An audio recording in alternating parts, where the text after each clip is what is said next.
Buenos días, mi nombre es Miguel Azurín, soy residente de tercer año del Hospital Nacional 2 de Mayo. Hoy voy a hablar acerca de una patología muy frecuente en la emergencia, que es la hemorragia subaracnoidea espontánea, y específicamente me voy a dedicar al manejo. Tengo que empezar diciendo que la causa más frecuente de hemorragia subaracnoidea espontánea es un aneurisma cerebral roto, y no es tan infrecuente. 10 de cada 100.000 pacientes padecen esta enfermedad. De hecho, es importante porque la mortalidad que causa es realmente impresionante. Más o menos el 50% de los pacientes que tienen esta condición mueren a los 30 días. Y si no mueren, gran porcentaje de ellos quedan con algún grado de invalidez. La severidad de la hemorragia subaracnoidea espontánea va a ser evaluada en una escala que conocemos como Handy-His, que a través del estado de conciencia y el dato si existe o no algún déficit motor, va a clasificar del 1 al 5, mientras menos a más severo sea respectivamente el grado. Y esto se va a relacionar mucho con el pronóstico. De esta manera, a mayor Handy-His, a mayor severidad clínica, existe menos pronóstico. El pronóstico se ve ensombrecido por dos enemigos, principalmente el vasoespasmo, que es la disminución del lumen de un vaso aledaño al aneurisma por la sangre, y al resangrado. Los factores de riesgo son el fumar, porque el cigarro aumenta la tasa de crecimiento del aneurisma, y a más grande el aneurisma, más riesgo que se rompa. La hipertensión es casi una constante en los pacientes que vienen en emergencia con esta condición. De hecho, si es que un paciente ya ha sufrido un aneurisma que se ha roto antes, es mucho más frecuente que venga otra vez por lo mismo. Asimismo, si ha tenido o tiene familia de primer o segundo grado de consanguinidad que ha tenido este evento ya antes de su vida. El pico de incidencia en mujeres es de 40 a 60 años y el sexo femenino es mucho más frecuente que tenga una hemorragia subaracnoidea aneurismática. Los síndromes genéticos, como por ejemplo el de Ehlers-Danlos y el autosómico dominante poliquístico del adulto, van a ser condiciones que van a aumentar el riesgo de presentar un aneurisma, que se presenta casi siempre de la misma manera, ¿no? Es una cefalea súbita, intensa, la peor cefalea de la vida, que se acompaña a veces de náuseas, vómitos, pérdida de conciencia, convulsiones y algunos otros signos que nosotros vemos frecuentemente en los pacientes, como la parálisis del tercer par craneal. ¿Por qué pasa esto? Porque una de las localizaciones más frecuentes del aneurisma es la arteria comunicante posterior, que está medial y muy cercana al recorrido del tercer par craneal, antes del seno cavernoso. De esta manera, si es que el aneurisma crece o sangra, va a comprimir extrínsecamente este nervio y vamos a tener este signo. También hay rigidez de nuca, déficit motor y disminución del estado de conciencia. ¿Cómo se diagnostica el aneurisma roto? Se diagnostica a través de su prueba gold estándar, que es la angiografía cerebral con reconstrucción 3D. Y como no todos los hospitales del Perú tienen esta prueba, se opta por algunas otras menos invasivas y de menos tecnología, ¿no? Como por ejemplo la angiotem con reconstrucción 3D y la angioresonancia con o sin contraste, que de hecho van a lograr ubicar aneurismas de 3 a 5 milímetros, ¿no?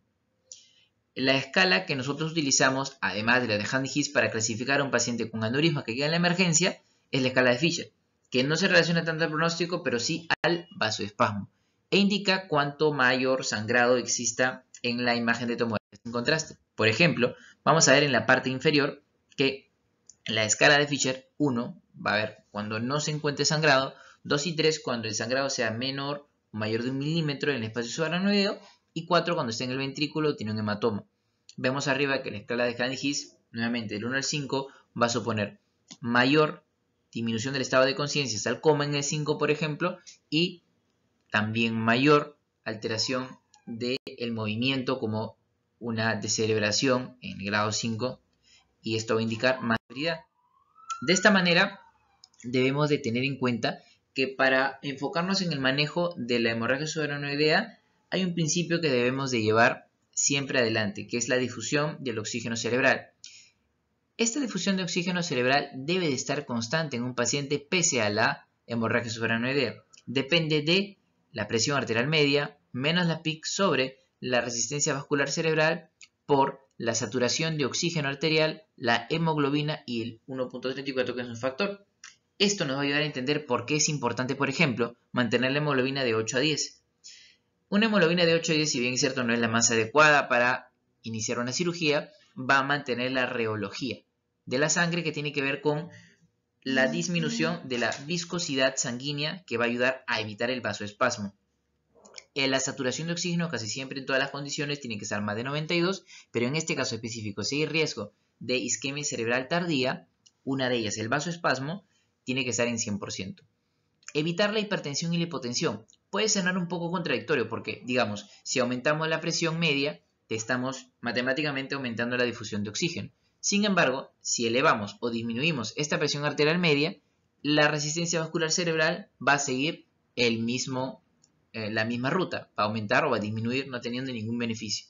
La eubolemia es lo más adecuado, una PIC normal debemos encontrar, y se pueden utilizar calcio antagonistas como el nimodipino.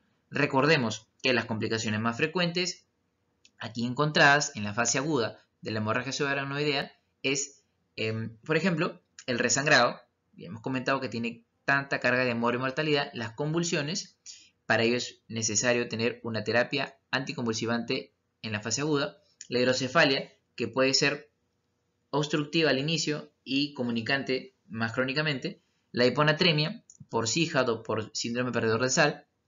Y causas médicas como por ejemplo el tromboembolismo pulmonar, la cardiomiopatía por estrés neurogénico y el edema pulmonar neurogénico, que dicho sea de paso son causas médicas que van a causar, valga la redundancia, el 25% de los fallecimientos por esta condición. Además, la isquemia cerebral tardía, dentro de ellos espasmo. ¿Qué hay con cuestión a la presión arterial sistólica?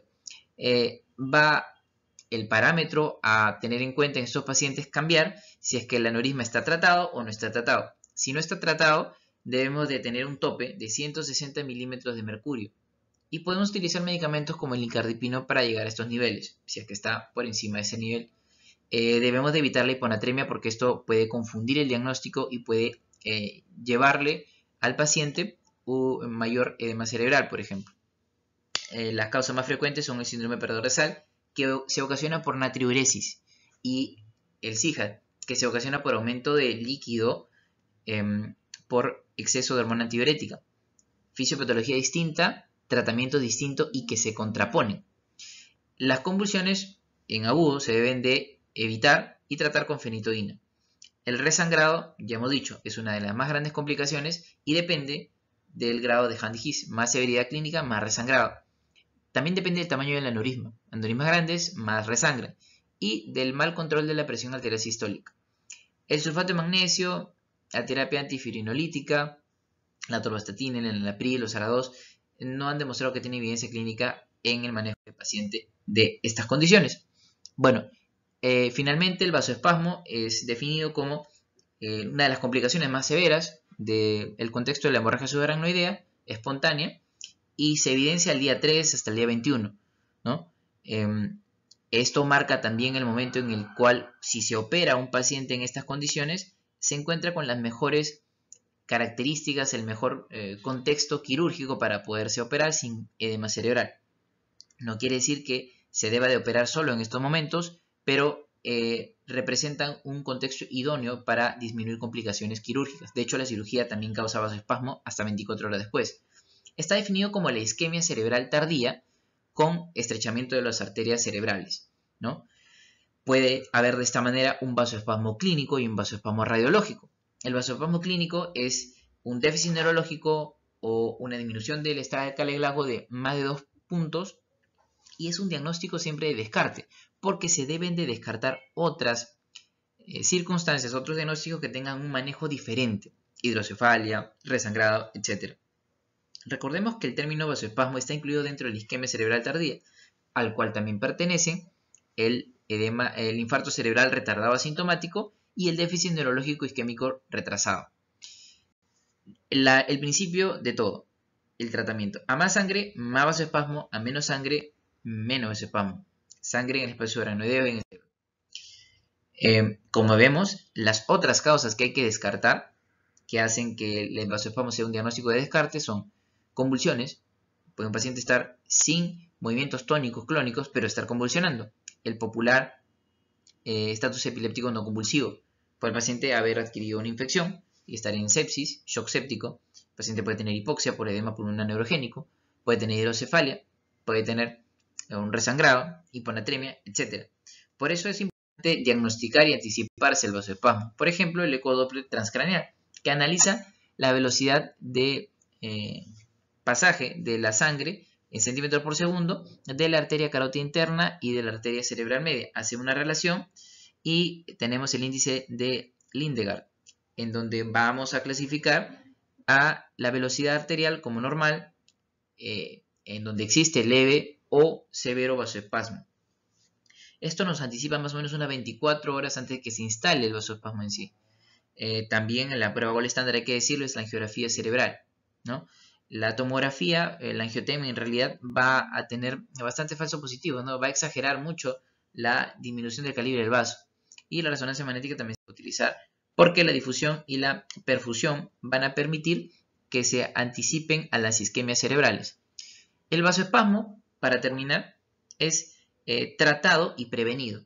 Se puede prevenir el vasoespasmo al momento de prevenir la anemia, evitando la hipovolemia y tratando el aneurisma en sí. Recordemos que hay un manejo sindrómico de la hemorragia subaracnoidea y de todas sus complicaciones, y hay un manejo etiológico de la hemorragia subaracnoidea. El manejo etiológico quiere decir clipar vía cirugía abierta o tratar vía endovascular un aneurisma. Si este aneurisma se excluye, si aparece el vasoespasmo, nos permite tratarlo con mayor holgura y facilidad.